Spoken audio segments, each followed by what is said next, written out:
तिवारी जी, मंत्री यूपी सरकार, ma'am please मंच पर आएं। हम सेशन में आगे की तरफ बढ़ेंगे। बहुत स्वागत है आपका हमारे खास कार्यक्रम नारी शक्ति पर्व में।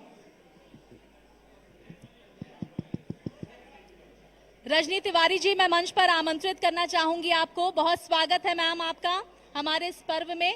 और मैं अगला नाम लेना चाहूंगी सुषमा खरकवाल जी का, हमारे बीच मौजूद है, लखनऊ की मेयर। बहुत स्वागत है आपका सुषमा जी हमारे इस कार्यक्रम में। तालियों की गड़गड़ाहट के साथ इन दोनों ही सशक्त महिलाओं का आप अभिनंदन करें, स्वागत करें। बहुत बहुत स्वागत है आपका। अब मैं मंच पर आमंत्रित करना चाहूंगी मेरे सहयोगी आयुष को। आयुष और मैं इस सेशन को होस्ट करेंगे और आपसे जुड़े हुए तमाम सवालात हम यहां पर करेंगे।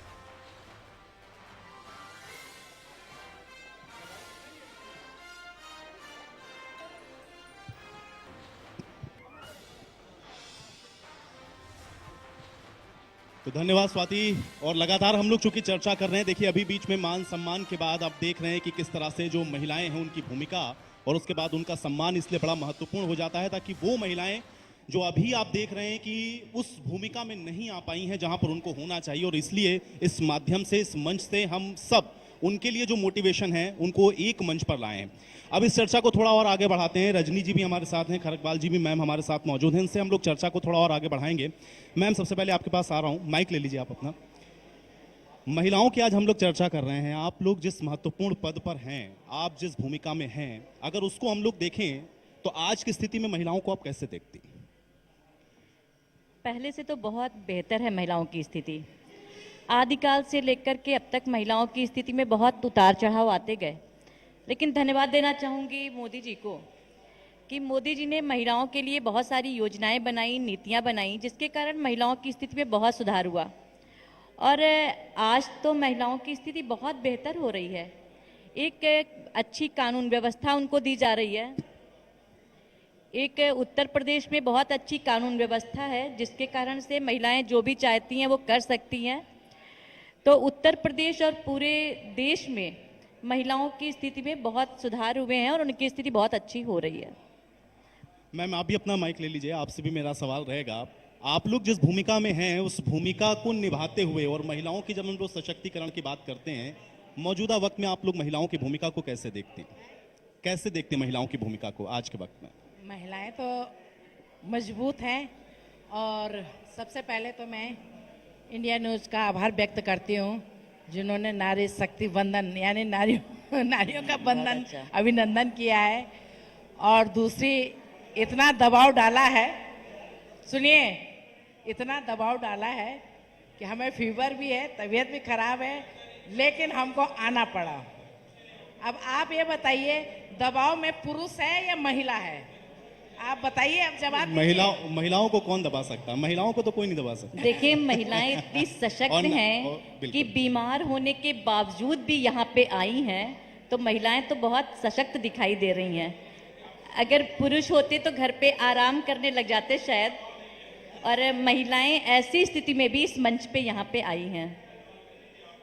बिल्कुल बिल्कुल बिल्कुल। लेकिन मैं आपसे ये जानना चाह रहा था, देखिए ठीक है, आपने बताया कि आप एक तो अस्वस्थ हैं, उसके बावजूद भी आपने समय निकाला, और आपको इसलिए हम लोगों ने बुलाया कि आप उन करोड़ों करोड़ों महिलाओं के लिए मोटिवेशन है जो आगे बढ़ना चाहती हैं, जो समाज में आज उस मकाम पर नहीं पहुंच सकी, जहां पर उनको होना चाहिए।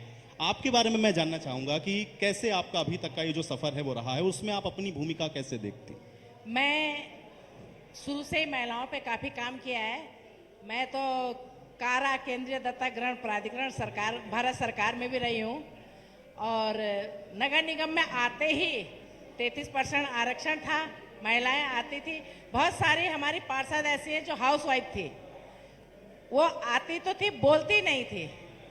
पहला सदन जब हुआ, मैंने सबको एक तरफ से कहा, मैंने कहा सब बोलिए, क्या बोलना है ये आप सोचिए, सब बोलिए।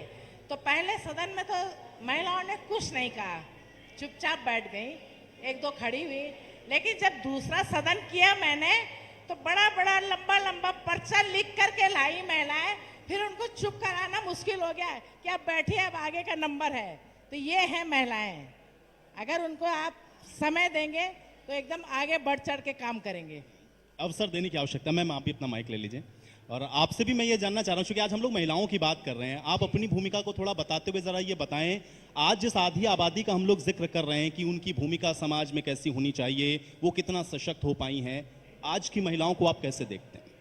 हेलो, आवाज नहीं आ रही है इसमें? आएगी, बोलिए। हेलो, हाँ, देखिए मैं रश्मि राज ओकेशन ग्रुप ऑफ की डायरेक्टर हूँ और मेरा इसके साथ ही साथ मैं राजनीति में भी सक्रिय हूँ और समाज सेविका भी हूँ और प्लस उद्योग विभाग से भी मैं जुड़ी हूँ क्योंकि मैं डायरेक्टर ऑलरेडी हूँ।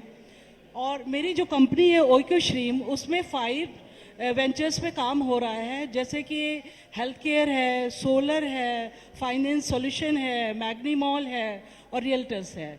इन सब का मेन पर्पस, मेन ध्येय यही है कि हम ज़्यादा से ज़्यादा लोगों को रोजगार में लाएं, चाहे उसमें पुरुष या औरत दोनों हो सकती हैं। और मैं चूँकि खुद एक महिला हूँ तो महिलाओं के विषय में मुझे अच्छी तरह ज्ञात है कि मैं किस तरह से उन्हें आगे ले जा सकती हूँ, कहाँ कहाँ पर मैं उनका साथ दे सकती हूँ और हर क्षेत्र में, चाहे वो उद्योग विभाग हो या ज्ञान के रूप में हो या किसी भी क्षेत्र में, मैं उन्हें आगे ले जा सकती हूँ। मेरा एक छोटा सा परिवार है, हस्बैंड मेरे आईपीएस ऑफिसर हैं, मेरा एक ही बेटा है और सौभाग्यवर्धन, जो कि सीएमडी ऑफ ओकी स्ट्रीम का है। तो उसका भी मेन ध्येय यही है, हम तीनों लोग मिलकर के, मेरा मुख्य मुद्दा यही है कि मैं बीजेपी के सक्रिय सदस्य हुई, प्लस मैं लेडीज के लिए बहुत बड़ी सक्रिय सदस्य हूँ। नहीं, बिल्कुल होना भी चाहिए और आप लोगों की भूमिका इतनी महत्वपूर्ण है, तभी हम लोग महिलाओं को मेन स्ट्रीम में ला सकते हैं। जी, हमारी भूमिका इतनी महत्वपूर्ण है, आज जिस कुर्सी पे आप बैठे हैं इसके पीछे भी महिला है। नहीं, बिल्कुल सही बात है। ये जो मैं आपसे सवाल जवाब कर पा रहा हूँ, उसके पीछे भी महिलाएं माँ ने हैं। आपको आगे बढ़ाया होगा, बहन नहीं, ने उसको आपको हाथ बिल्कुल, पकड़ बिल्कुल, के, उसको- पत्नी ने आपको आगे भेजा होगा कि चलिए टाइम हो नहीं, गया पत्नी है। तो नहीं है, लेकिन बाकी महिलाएं हैं मेरे जीवन में। मैम आपसे मेरा सवाल ये है कि राजनीति से चूंकि आप जुड़ी हुई हैं और राजनीति में जब महिलाओं की हम लोग अभी भूमिका देखते हैं या उनकी भागीदारी देखते हैं तो उस तरह से नहीं है जिस तरह से उनकी भूमिका होनी चाहिए। क्या उसमें कुछ परिवर्तन आया है? देखिए, परिवर्तन करने के लिए ही नारी शक्ति बंधन अधिनियम प्रधानमंत्री जी ने कानून बनाया, 33% की भागीदारी उनको सदन में देने का काम किया। महिलाएं आगे बढ़ रही हैं और आगे बढ़ाने के लिए ही केंद्र और प्रदेश की सरकार काम कर रही है। कई राज्यों में तो कोई भी महिला सदस्य वहाँ पे संसद में नहीं थी। आप चाहे त्रिपुरा देख लें, अरुणाचल प्रदेश देख लें, कर्नाटक देख लें, जम्मू कश्मीर देख लें, वहाँ पे कोई महिला सदस्य सदन में नहीं थी, संसद में। और मोदी जी ने जो नारी शक्ति बंधन अधिनियम बनाया है, कानून बनाया है, अब इससे महिलाएं सदन में पहुंचेंगी ज़्यादा से ज़्यादा संख्या में। पहले 10% से ज़्यादा महिलाएं नहीं थीं सदन में। अगर आप बात करें केंद्र में सदन में तो 10% से ज़्यादा महिलाएं नहीं थी। और मोदी जी ने की यही सोच रही कि महिलाएं कैसे आगे बढ़ें। लोगों ने चुनाव के समय तो महिलाओं के लिए बात की कि महिलाओं को आगे बढ़ाना चाहिए, लेकिन उसके बाद लोग भूल गए। धन्यवाद देना चाहूँगी अपने यशस्वी प्रधानमंत्री जी को, जिन्होंने महिलाओं को आगे बढ़ाने के लिए कहा और आगे बढ़ाने के लिए उन्होंने कानून भी बनाया। जब महिलाएं सदन में पहुंचेंगी तब वहाँ पे उनके बढ़ने से व्यवस्थाएं भी बदलेंगी, समाज भी बदलेगा, बहुत परिवर्तन दिखाई देगा। तो हमारी सरकार ने सिर्फ वादे ही नहीं किए, सिर्फ कहा ही नहीं, महिलाओं को आगे बढ़ाने के लिए उन्होंने काम भी किए। तो आज महिलाएं बढ़ रही हैं। महिलाएं आगे बढ़ना चाहती थीं, लेकिन उनके लिए कभी कोई नीतियां नहीं बनाई गई, उनके लिए कभी किसी ने कुछ सोचा ही नहीं। बातें तो करते थे, लेकिन उनको कभी कोई मौका देना नहीं चाहता था। उनको लगता था कि अगर महिलाएं आगे बढ़ गई तो हम पीछे हो जाएंगे। इस कारण से कभी कोई भी सरकार आई, लेकिन उन्होंने महिलाओं को आगे बढ़ाने के लिए कभी कोई प्रयास ही नहीं किए। लेकिन जब केंद्र में मोदी जी के नेतृत्व में भारतीय जनता पार्टी की सरकार बनती है तो नारी शक्ति बंधन कानून बनता है और सदन में 33% उनके लिए आरक्षण दिया जाता है।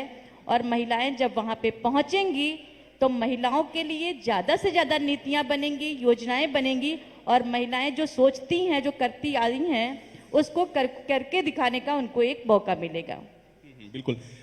मैम, जब महिलाओं की हम लोग बात करते हैं और आपने जो कि ये भी कहा कि हम लोगों के सबके पीछे एक महिला है, अगर हम लोग आज यहाँ पर मौजूद हैं, भूमिका जो है महिला की, एक तो घर को देखना, वहाँ पर सामंजस्य बिठाना, फिर अगर आप बाहर आपकी कोई भूमिका है, आप किसी संस्था के साथ जुड़े हैं या किसी जिम्मेदारी का आप निर्वहन कर रहे हैं, तो वो कितना चैलेंजिंग एक महिला के लिए होता है और आप इस मंच से उन महिलाओं को कैसे मोटिवेट करेंगी जो कुछ करना चाहती हैं? देखिए, महिलाओं की भूमिका बहुत महत्वपूर्ण हो चाहे वो घर हो, चाहे सदन हो, चाहे कहीं हो। घर में आपकी सैलरी कितनी है, उसका मैनेजमेंट किस तरीके से करना है, हर काम घर में महिला ही देखती है। बच्चों की फीस हुई, राशन पानी हुआ, रिश्तेदारी हुई, नातेदारी निभानी है, ये सब महिला बहुत बखूबी करती है। मैं आभार व्यक्त करती हूँ माननीय प्रधानमंत्री जी का, जिन्होंने आरक्षण बिल पास किया। कुछ पार्टियों ने तो 1996 में आरक्षण बिल रख दिया, एक दिखा दिया कि हम कर रहे हैं। 1996 से आज इतना सफर हो गया, किसी ने कुछ नहीं किया। माननीय प्रधानमंत्री जी 14 में आए थे, 14 से जो जो वादा उन्होंने किया था वो सारे वादे उन्होंने निभाए हैं। महिला आरक्षण के लिए कहा था, महिला आरक्षण बिल पास हो गया है। उत्तर प्रदेश से 125 महिलाएं सदन में बैठेंगी। पूरे प्रदेश से 181 महिलाएं लोकसभा में जाएंगे। उसी तरीके से विधान परिषद में, राज्यसभा में महिलाएं जाएंगे। और हमारी पार्टी ने तो शुरू से ही आरक्षण पे ही अपना संगठन तैयार किया है। अगर प्रदेश का संगठन हो तो उसमें भी उन्होंने 33% का पूरा ध्यान रखा। अभी इसी महीने 7 टिकट दिए गए हैं, जिसमें से 2 महिलाओं को दिया है, 5 पुरुषों को दिया है। तो हमारी पार्टी ने सरकार में पहले भी पास नहीं हुआ था, शुरू से लेकर के, मुझे तो 35-40 साल हो गए हैं पार्टी में, लेकिन शुरू से लेकर के पार्टी ने हमेशा महिलाओं को आगे बढ़ाया है। और आज तो पूरा ध्यान केंद्रित महिलाओं पे माननीय प्रधानमंत्री जी, माननीय मुख्यमंत्री जी का इसलिए है कि महिलाएं हर काम सही तरीके से करते हैं। वो अपने पति को, अपने बेटे को किस तरीके से आगे बढ़ाना है, किस तरीके से आगे भेजना है, ये काम भी महिला का है। आज अगर एक सक्षम पुरुष कहीं पे बैठा है तो उसके पीछे भी एक महिला का हाथ है, चाहे वो माँ हो, चाहे वो पत्नी हो, चाहे वो बहन हो। बहन, भाई बहन जब होते हैं तो बहन कहती है कि ये खा ले, मैं ना भी खाऊं, कोई बात नहीं है। माँ भूखी सो जाती है, लेकिन अपने बच्चे को अच्छा पहनाती है, अच्छा खिलाती है। तो आज जो भी महिलाओं के लिए आप कह रहे हैं, जितना त्याग महिलाओं ने किया है, अब जाके सफलता माननीय प्रधानमंत्री जी ने दी है। मैं लखनऊ महानगर की, उत्तर प्रदेश की तो दीदी करेगी बात, मैं लखनऊ महानगर की सभी महिलाओं के तरफ से माननीय प्रधानमंत्री जी को, माननीय मुख्यमंत्री जी को बहुत बहुत बधाई देती हूँ कि आपको हमारा ध्यान है कि किस तरीके से हमें काम करना है। और मैं आज सदन में भी उसी तरीके से काम करती हूँ। मैंने एक महिलाओं को सदन में बोलने के लिए तैयार किया है और आज महिलाएं बहुत होशियार हो गई है। पहला सदन में कोई खड़ा नहीं हुआ था बार बार बोलने, क्योंकि हाउस वाइफ तुरंत निकली थी। लेकिन जबकि नगर निगम में तो बहुत पहले से आरक्षण था, लेकिन कोई महिला नहीं बोलती थी। आप उठा के देख लीजिए, अब की बार जो सदन है एक महिलाएं बोली हैं, उससे पहले भी एक महिलाएं बोली हैं। अगर पहले भी आप बात करें तो शिक्षा और स्वास्थ्य अगर आप देखते रहे तो उसमें महिलाओं की संख्या ही हमेशा से ज्यादा रही काम करने वालों की। तो लोगों ने काम तो करवाया, उनका काम देखा, लेकिन उसके बावजूद कभी मौका देना नहीं चाहते थे कि उनको भी नेतृत्व करने के लिए आगे बढ़ाया जाए। उनकी क्षमता को देखते हुए भी कभी किसी ने उनको आगे बढ़ाने का काम नहीं किया। शायद उनमें भय रहा हो या जो भी कुछ रहा हो, उन्होंने कभी भी आगे बढ़ाने का नहीं देखा। मोदी जी ने उनकी क्षमता देखी कि वो कार्य कर सकती हैं, तो उनको नेतृत्व कोई भी क्षमता है तो काम करें। जब वो घर अच्छे से चला लेती हैं, परिवार अच्छे से चला लेती हैं, स्वास्थ्य में, शिक्षा में, हर क्षेत्र में आगे बढ़ कर के काम कर रही हैं। हम तो कहीं कोई भी क्षेत्र है, हर क्षेत्र में महिलाएं बहुत अच्छे से काम कर रही हैं। तो मोदी जी ने उनकी क्षमता को देखा और 33% सदन में उनको आरक्षण देने का काम किया। तो ये महिलाओं को आगे बढ़ाने का, महिलाओं को सशक्त करने के लिए जो हम लोग बात करते थे, उसकी तरफ मोदी जी ने काम किया है। और महिलाएं ज़्यादा से ज़्यादा संख्या में सदन में पहुँचेंगी, तो इसके लिए तो मैं मोदी जी को बहुत धन्यवाद देना चाहूँगी। हम सब महिलाएं हैं और मोदी जी सबके लिए काम कर रहे हैं, बेटियों के लिए काम कर रहे हैं। और प्रदेश की सरकार अच्छी शिक्षा के लिए, स्वास्थ्य के लिए, बेटियों के लिए बहुत काम कर रही है। बच्चियों के जन्म से लेकर के उनके विवाह तक की जिम्मेदारी सरकार ले रही है। अब बेटियां जब जन्म लेती हैं गरीब परिवार में, तो बेटियों को बोझ नहीं समझा जाता है। बेटी जब जन्म लेती है तो कहा जाता है कि बेटी लक्ष्मी घर में पैदा हुई। ये भाव मोदी जी ने, योगी जी ने पैदा किया है बच्चियों के लिए, गरीब परिवारों के लिए। तो बेटियों का जन्म लेना उनके लिए सौभाग्य माना जाता है। गर्भवती महिला हो चाहे धात्री महिला हो, उनके लिए सरकार की योजनाएं चल रही हैं। और उसके बाद में उसकी शिक्षा के लिए और उनके विवाह के लिए मुख्यमंत्री सामूहिक विवाह योजना चलाई जा रही है। तो हर तरह से, और चाहे किसान हो, किसान को आगे बढ़ाने के लिए, उसकी आय दोगुनी करने के लिए सरकार काम कर रही है। किसान सम्मान निधि उसको दे रही है, कई उपकरण उनको दिए जा रहे हैं ताकि वो अपनी आय को बढ़ा सके, अच्छी उपज पैदा कर सके। तो हमको तो सबका लगता ख्याल है रखा कि जाए। विकास को लेकर के और हर व्यक्ति, हर वर्ग के लिए सरकार की योजनाएं चलाई जा विकास रही में हैं। महिलाओं की भूमिका भी बड़ी महत्वपूर्ण है। मैम, चूंकि ये जो प्रश्न आता है महिलाओं के सामने सबसे बड़ा, क्योंकि अगर आपको सफल होना है, आप अगर अपना कोई एम अचीव करना चाहते हैं, तो बैलेंस बनाना एक महिला के लिए मुझे लगता है बड़ा टफ टास्क होता है। कितनी बड़ी चुनौती आप इसको मानते हैं उन महिलाओं के लिए जिनको बैलेंस बनाना है, कि परिवार भी देखना है, अगर बाहर वो कुछ करना चाह रही हैं, तो वहाँ उन दोनों की चीज़ में सामंजस्य कैसे हो? देखिए, आईक्यू वाइज महिलाएं कम नहीं हैं, जो अब इस समय आकर के सिद्ध हो चुका है कि शायद पुरुषों से ज़्यादा आईक्यू में तेज है, क्योंकि कोई भी क्षेत्र ऐसा अछूता नहीं रह गया है जहां महिलाएं नहीं पहुंची हैं।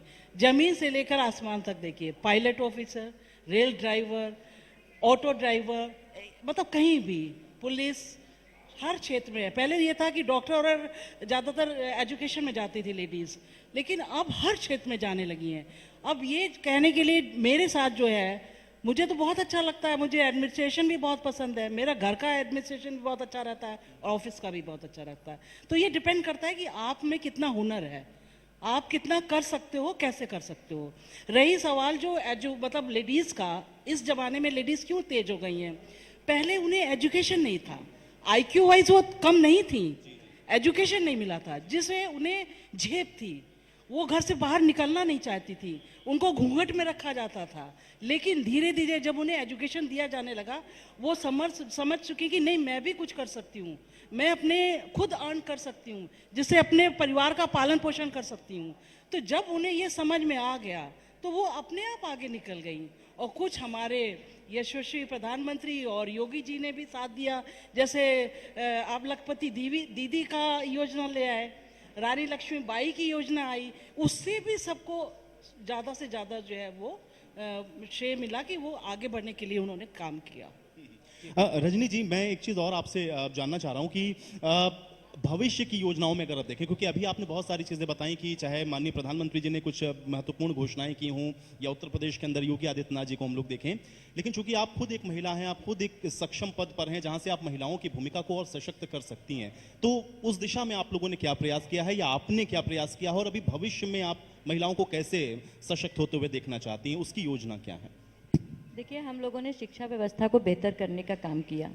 राष्ट्रीय शिक्षा नीति 2020 हम लोग लेकर के आए हैं, जो व्यक्ति का सर्वांगीण विकास करती है।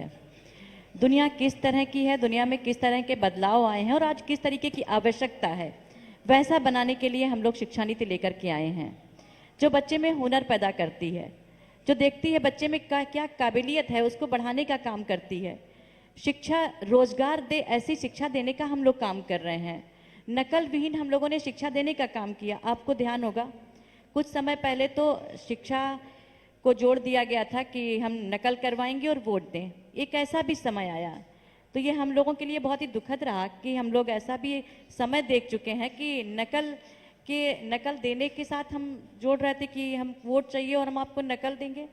तो हम लोगों ने बहुत बदलाव लाए हैं और बदलाव इस तरह के लेकर के आए हैं कि व्यक्ति का सर्वांगीण विकास हो। मोदी जी कहते हैं कि हर व्यक्ति के पास में काम हो, इस तरह की हम लोगों ने नीति बनाई है, राष्ट्रीय शिक्षा नीति। हर व्यक्ति के पास में अपना रोजगार हो, इस तरह की नीति हम लोगों ने बनाई है। तो हम लोगों ने अच्छी शिक्षा व्यवस्था देने का काम किया, स्कूलों में कायाकल्प करने का काम किया, बच्चों को हम लोगों ने टेबलेट देने का काम किया, उनको फ़ोन देने का काम किया, ताकि बच्चों उसके साथ भी जुड़ करके तकनीक के माध्यम से आगे बढ़ें, क्योंकि तकनीक का ज़माना है, बच्चे उससे जुड़ें, उससे जुड़ कर के आगे बढ़ें। तो शिक्षा के साथ में ऐसी शिक्षा है जो बच्चों में हम लोग ये देखें कि अपने संस्कृति को साथ में रखें, सभ्यता को साथ में रखें, उसके साथ में तकनीक से जुड़ कर के रोजगार की तरफ आगे बढ़ें। और मैं तो सबसे कहना चाहूँगी, आपको ये ध्यान रखना होगा, हमारे आसपास का कोई बच्चा ऐसा तो नहीं जो शिक्षा से विहीन हो, उसको हम सब स्कूल जाने के लिए कहें, उसको भेजें, उसमें हम लोग सहयोग करें। ये समाज के लिए हम सबको भी काम करना होगा।